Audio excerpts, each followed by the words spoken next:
Learn to kettlebell press. Welcome. We're starting with the overhead pullover to warm up our overhead arm position.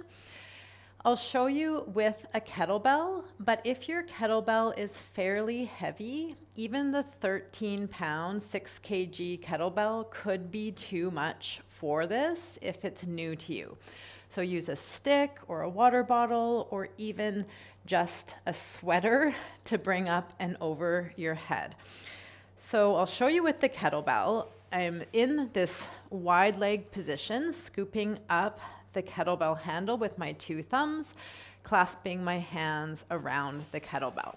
And I'll give myself space to come back onto my back. I'm first rolling myself into what I call the zombie arms position. I'm flexing my feet towards the ceiling. I'm firming my legs. I'm firming my abs. And I'm using my breath to support me as I reach the kettlebell up and overhead. And I can rest my hands down here. And if it was too heavy, you might just release it and get something lighter. Okay, so don't push this one. It's a very vulnerable position.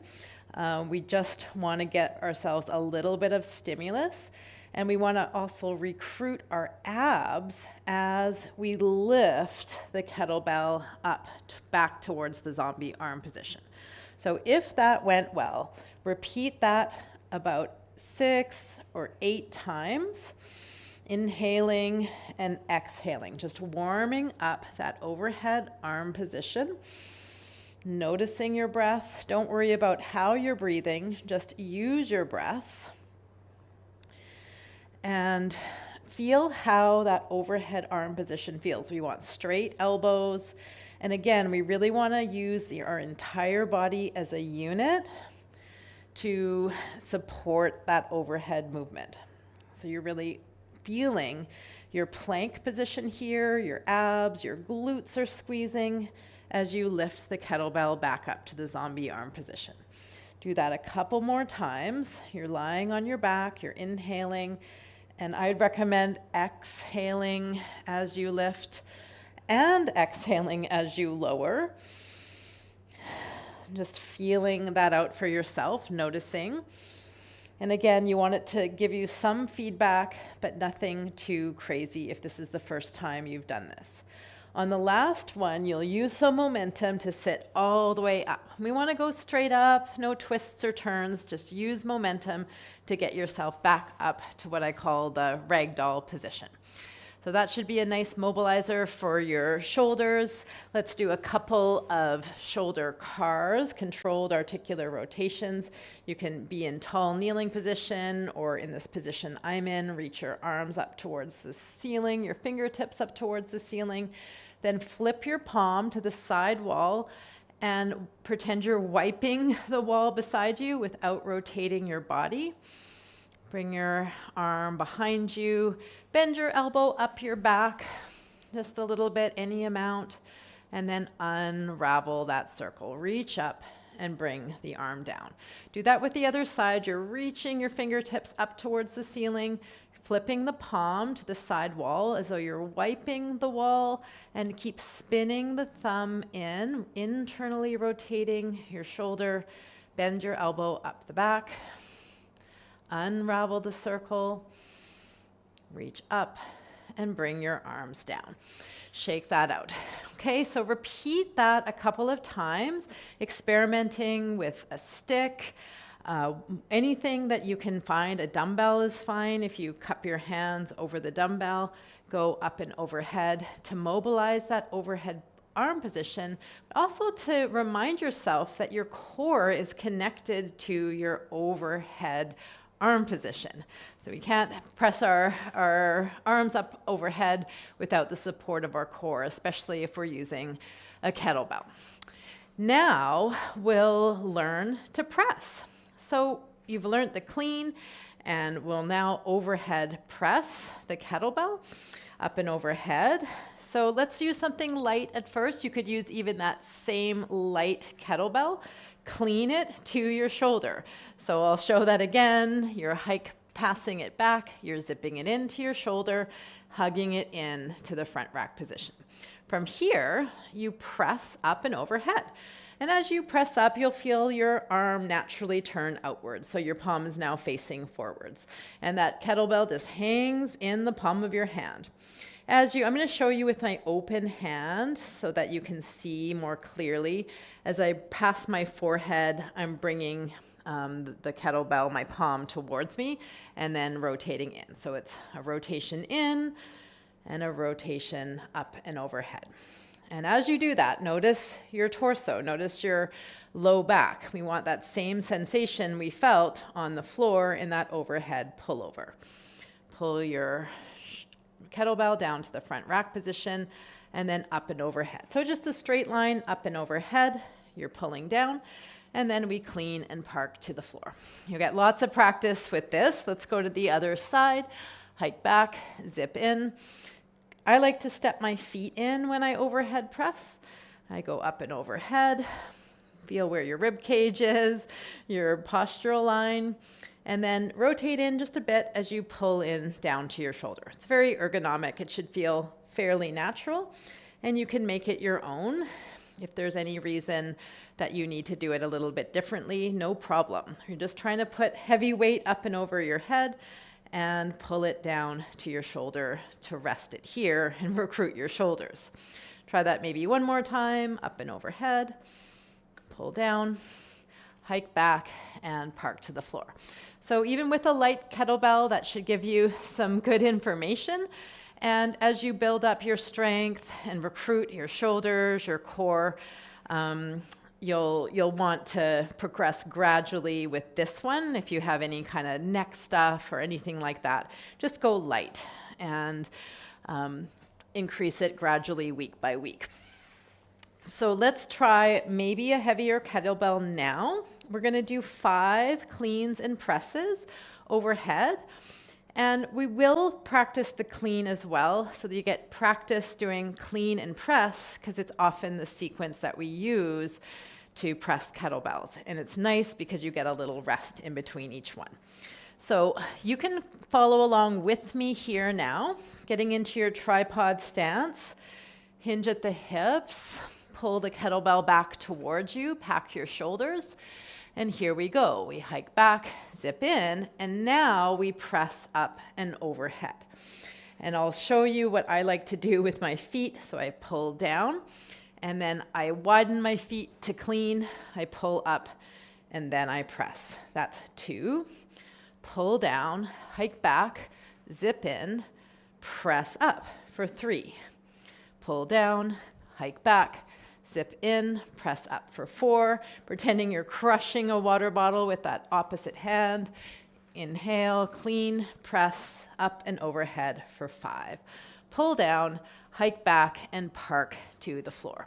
If you like to pass in between, you absolutely can practice that. We might do a little bit of that today, but probably not. And let's try the other side. And if there's if you have an imbalance, if you had an injury or anything like that with the other side, then you can absolutely go lighter with one side than the other, as long as it's not a massive gap. But even still, when we're rehabbing an injury, a light bell is better than nothing. So I've seen a lot of people who've come out of frozen shoulder and other things that have a 4 kilogram on one side and a 16 on the other. A-okay. Let's go to the other side. Looking up at the horizon, hinge at the hips, hands on the corner of the handle of the bell, that front corner. You zip back and zip in. So it's not the center, it's the top corner of the handle. You're here, and then you press up and overhead as straight as you can with that elbow. Pull down, hike back, zip in, press up for 2. Pull down, hike back, zip in, press up for 3. Pull down, hike back, zip in, press up for 4. Pull down, hike back, zip in, press up for 5. Pull down, hike back, and park. Were you releasing the grip? If you get bruises on your wrists, Put some wrist guards on. You can always get these Extreme Monkey wrist guards. They've got a bit of plastic in them to protect your wrists. Extreme Monkey, if you're in Canada, you can get them from Fitness Factory or just online anywhere. They're about $14, or you just use a sweater or something like that. But it teaches us how to release. If you don't have that, it's going to teach you how to release the kettlebell. So write that down. Was that too easy, too hard, just right? And write down which kettlebell you use so that next time you know you can start with a heavier bell, or maybe you want to start with a lighter bell. I always like to warm up with a lighter bell. And now I'm going to go up just 2 kilograms. I'm going up to my 10 kilogram bell. For me, it's better for my nervous system to go up a little bit more gradually. I find that then I'm recruiting my larger muscle groups, and I'm not just muscling it up through tension in my neck. So you could do the same, working up gradually, building up that strength. Sometimes there's a little bit of an adaptation phase to overhead movement. For myself, I've definitely felt that when I've gone too much too soon, my neck feels it. And so I've had to retrain through using lighter kettlebells. So do that if that's you, but get something maybe a little bit heavier to test out 5 presses with a heavier kettlebell. And we'll do this again together, cleans and presses, 5 per side. Decide if you're starting non-dominant or dominant. Tripod stance. Turn that kettlebell handle sideways. And it's the front corner of the handle that you're aiming for, not the center, not behind. So front corner, pulling back, pack the shoulder, hike back, zip in. And fix your feet if you like to have a more narrow stance. For your press, pull down, hike back, zip in, press up for 2. Pull down, hike back, zip in, press up for 3. Pull down, hike back, zip in, press up for 4. If it's heavy, you might be going slower. Clean, press for 5. Pull down. I'll show you the swing. So just a simple swing to the other hand, sliced handle, not, it's now turned sideways. So I'll show again. So it's this swing back pass. You could try that a few times. We did it with the handle the other direction the other day. And you'll pull this in towards you, clean, and then press up for 1. Pull down, hike back, zip in, press up for 2. Pull down, hike back, zip in, press up for 3.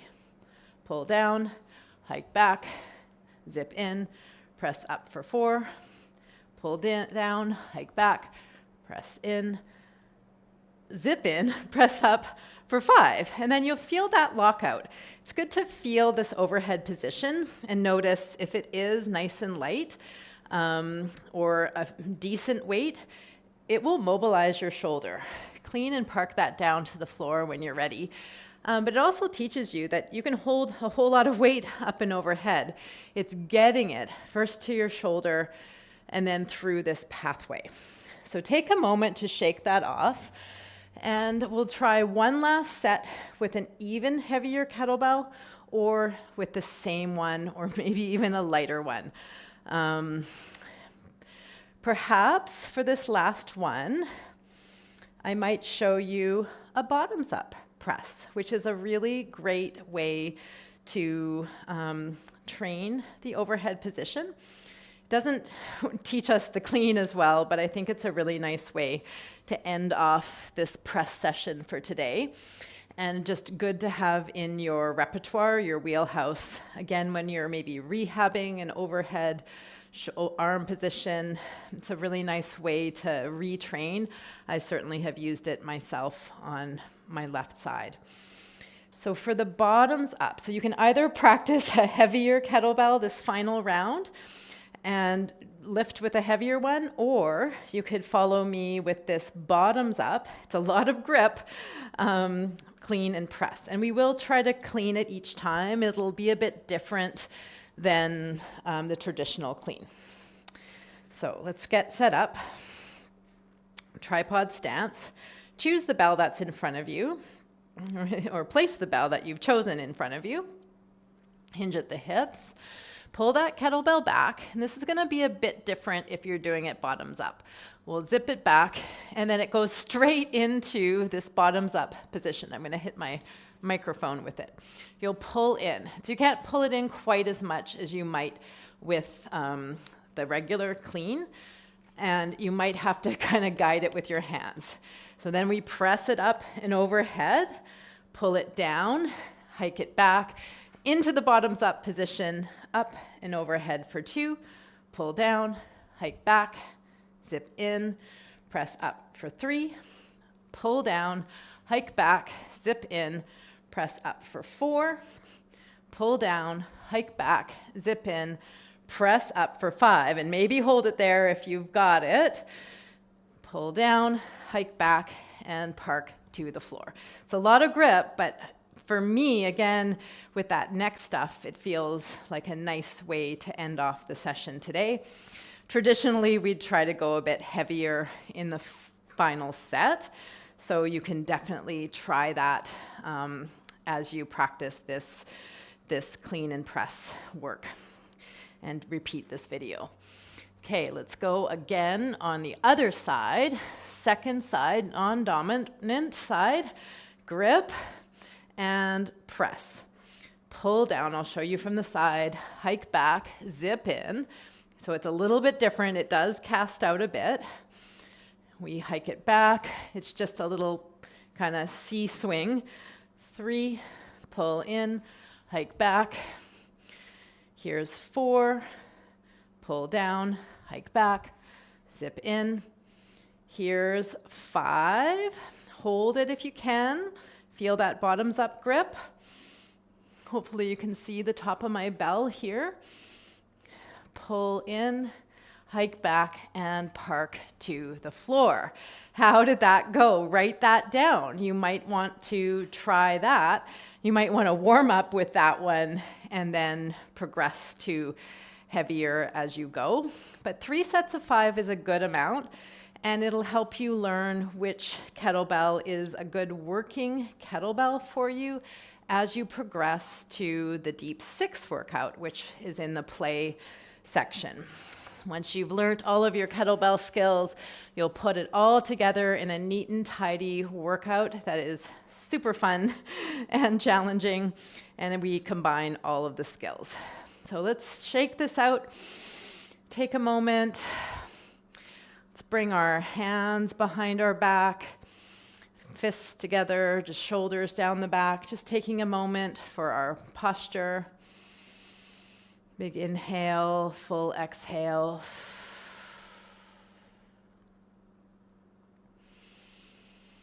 Resting and digesting.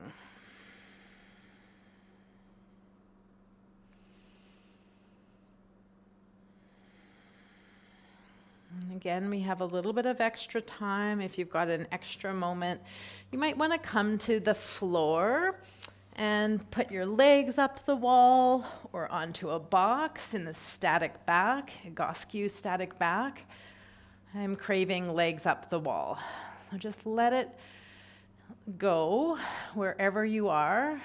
And let's take about 10 deep breaths in whatever posture you've chosen.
making some small movements,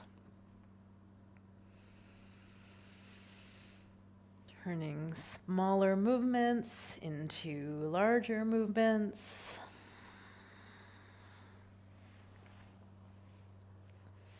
Making your way into a seated position.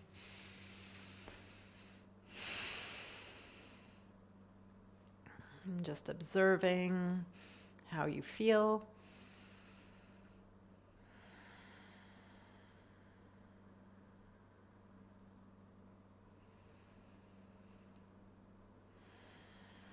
And thank you so much for joining me. Until next time, keep strong, kettlebell on.